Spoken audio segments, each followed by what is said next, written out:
Hello and welcome to Cricket Intel. Here we're gonna decode the batting or the game of cricket completely from the very basics.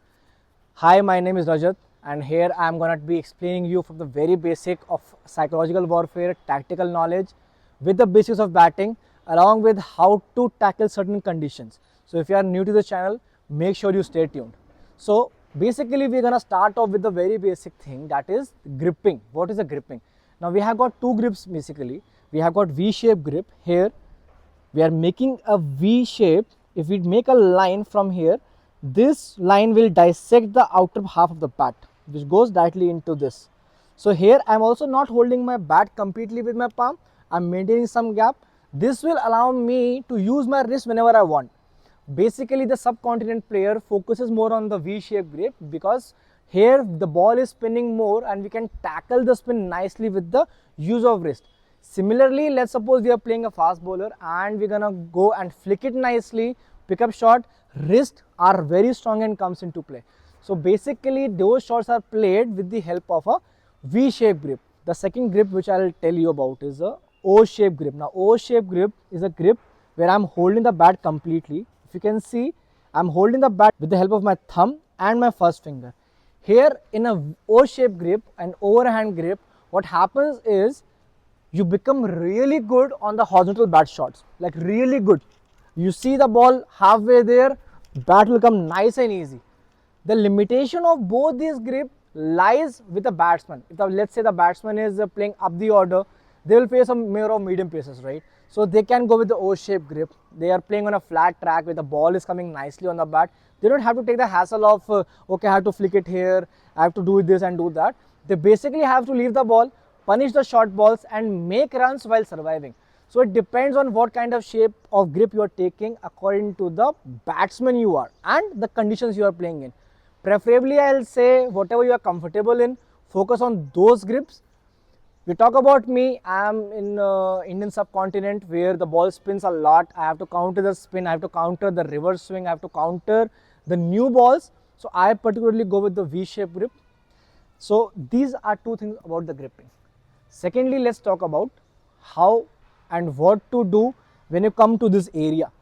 This is my area, right? This is my area. This is not something which I'm very familiar to as a batsman when I'm coming from the pavilion. So whenever you come to the area, you must make a routine how you will get in the batting. Once you have came to this arena, to the warfare of yours, take guard. Now why guard? Why guard is so important? Why guard is so important? Because this will allow me to understand where I am first of all standing, where is my head position, how to counter the swing, how to cover the line, how to determine if should I take DRS or not. If you are blind here, you don't know where to stand, where is your end positioning, how much of feet did you take out. The non-strike end batsman also is not able to make you understand these things. You are done. You are completely done. So understand this one thing, taking guard is the second most important thing after the gripping, because this will allow you to understand the lines much better.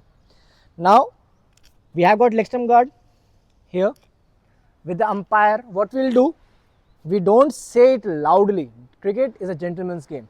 As we all know, cricket is a very old sport that is being played from quite a long time now, and it is highly known as gentleman's game. So I'm not like umpire, leg stump, we don't do like that. So we have got particular signs to understand and to ask the individual what it is there. So whenever the batsman you are going into bat, this is a sign, you can ask this, the umpire understand that you're asking for a leg stump. You can do this, you can ask for one also, both are similar signs. Accordingly, if you go to the middle stump, you go for two. You go to the sign and you have got your guard set. Now, to make the guard right, you can make one mark here, you can make another mark here, you can join both the marks and you have got a straight line where you can understand okay what's happening. Once you have got these lines done, the next part that is important will be how you are standing. So we have understood about what is guard, what is the grip. Let's go in how to stand properly. From the older times we have been taught that both the feet should line in one line and the toes should be pointing this, head should be pointing this, elbow should point here, bat should not come from there. But why? Why do we need that? We need that because cricket works in certain manner. It doesn't work like, okay, something happened, all of a sudden magic. Whatever you see on the television has whatever you see on television, those players have put a lot of hard work to work on the very similar basis that I'm about to teach you. So once you have taken the guard, you are taking the grip particularly. Now both the toes you can get on the same line. Now you can take leg stump guard, you can take a middle stump guard, whatever guard you take, you ask the umpire again, one or two, whatever you want. You take the guard, you go in the position, you get the bat right close to the body and up. Now if you are gonna go with the conventional grip, what I told you about, that V-shaped grip, how to know that I am doing the right thing or not? Here the very easy thing I'll tell you, when you're tapping the bat, this tapping of bat, the bat face, this is the bat face. When you're tapping the bat face goes inside towards the pads, means that you have closed the bat face too much. This is wrong right now here. This is wrong. Now I'm not talking about the players such as Chandrapal or any other batsman who have different technique. Those are exceptions. But when you talk about the basics, the bat will be facing towards the mid-on region, and this is very important for you to understand. This will allow you, because at the end of the day there is no one on the non-strike end batsman in the match who will tell you that your backlift is not good, your grip is not good. These things has to be covered by you only. So when you're tapping the bat, both the hand should be closed as well as the bat should face towards mid-on. So now we have covered grip, stance, backlift, and how to determine if my grip is right or not. So let's jump on to how to take the bat up. Now how to take the bat up means, I'm giving you a side on view right now. I'm going down here, my head is right here. Now I take my bat like this, right? What do you think, this is right? Now we have to take the bat back and up. We have to take the bat back and up, back and up. Higher the back lift, better the power will generate automatically. So now we have covered the grip, stance and back lift. Let's make sure that we are in right alignment. Let's give it a count. So let's go one. So let's go one will be going, just tapping the bat, making sure your grip is right, your bat patting is right. So this is one, I'm tapping the bat, one. Then we go two. In two, make sure the hands are closed first of all. Now if you can see my elbow is pointing right back towards the bowler. Now this elbow should not fall towards the covers or the mid off. It should be right either towards the bowler or it should be right towards the umpire. That is it. Secondly, if you can see my shoulder, it is not going outside here. It is not going inside here. It is just kept right above my elbow. See what happens if my elbow goes out of line. My elbow goes out, you can see my bat going out.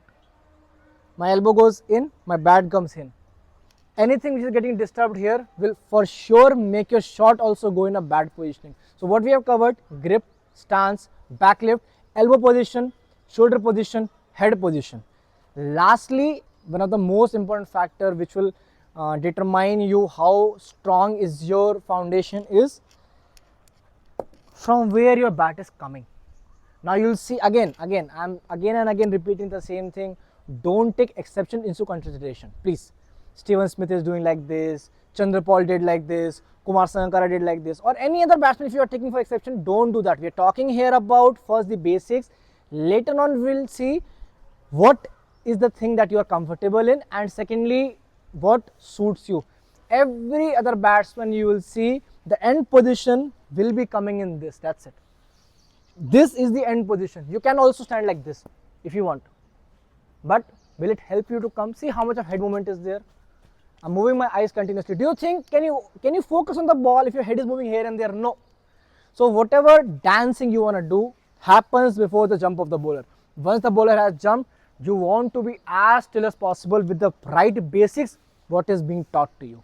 Now coming back to the point, you have covered the stance, you have covered the back lift, from where the bat should come. Can the bat come from here? It is back and up, right? What do you think? Just put a comment. What do you think? Is this right or not? The bat coming from here. I don't know. You tell me. No, this is not right. Okay, I keep my bat close. Is this right or not now? Why? Why? It is back and up, right? My hands are not going far away, but why it is not right? See, I'll tell you, before telling you what is the real thing, what is the right thing, I'll tell you first why these two things are not right, why they're incorrect, why I have been saying this to you. If I put a bat here and I let my hands go out here, see what happens when I'm going to play the ball. Can you see this gap coming now slowly? This gap down, there's a gap in between a bat and pad. In swingers, I'll get bowled, takak. Within no second, you'll get out. Yes, of course, you'll be very good at cover drive, takak. Why? Because the bat doesn't have to make a long distance to come. It can come from here only.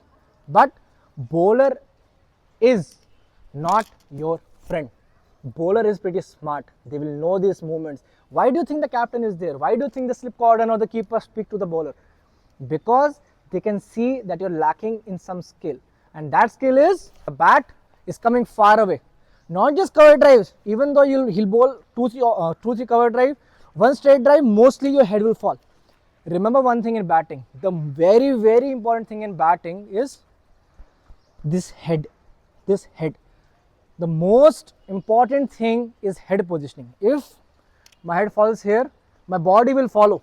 My body will follow every single time. My head falls here, my body again will follow. The body follows the head. So, as I mentioned in the earlier stage, that the head should be kept right above the shoulder and the elbow should be pointing right towards the umpire. We have covered the out. Let's look what happens if I go here. We have got the bat behind my body. Every single time the bat will be behind the body, there is no space for the bat to come. I might go very nicely here, but once the ball comes in again, there is no space for the bat to come. So instead of going into unorthodox method, let's keep it nice and simple. Keeping the hands close, bringing the bat up, back lift, and the bat should come from the first slip. That is it. Let's not make it complex. Let the bat come here and downswing will be easier for you to do. Coming from the side angle, I want to look into a pendulum motion. Have you seen that pendulum, how it moves? Tuck, tuck. It's working in a particular axis. We are not moving here and there, or the axis of that pendulum doesn't move right and left. It goes in one direction, it works in one plane. So when we talk about the bat going back and up, from when you come with a downswing, it comes in a pendulum motion. If you can see, it's coming in a pendulum motion. If I go for a cover drive, again pendulum motion. So pendulum motion is highly important. This is enough for you to start off with. These basics will cover the high-end skills also. So what we have covered in this video, we have covered the grip, we have covered the stance, we have covered the guard, we have covered the back lift, and we have covered from where the bat should come. If you found this video helpful, do subscribe to the channel. We'll decode the every basic detail as well as the tactical knowledge which will help you to become a better player. Make sure you put a comment. If you have got any sort of confusion, if you want to know one particular thing, just put a comment. Do make sure to hit the bell icon, and I'll see you in a bit.